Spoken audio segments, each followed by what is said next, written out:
Angeline Quinto, patay na patay kay Paulo Avellino.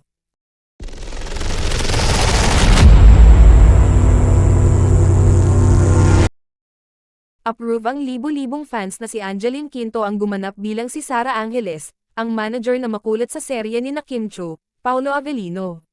Yes, after ilang taon, at ngayon na isa na ngang mommy, nagbabalik teleserye si Angeline para sa Filipino adaptation na What's Wrong with Secretary Kim. Kinuwento ni Angeline na namiss niyang umarte at na-excite siyang bigyang buhay ang naturang karakter.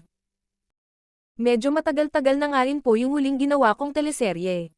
Sobrang namiss ko rin at the same time, noong nalaman ko from Dreamscape na mapapasama ako, akala ko ako si Secretary Kim, chika ni Angeline. Very similar din ang personalidad ni Angeline sa kanyang karakter na full of energy kaya hindi naman daw siya nahirapan sa kanyang role. Syempre tinanggap ko agad yung role. Hindi naman ako masyadong nag-adjust as Sara Angeles.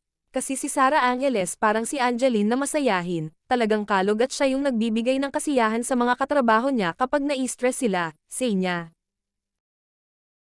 Kabang-abang din sa serye ay the fact na patay pala si Angeline sa karakter ni Paulo, na gumaganap na boss sa kanilang kumpanya.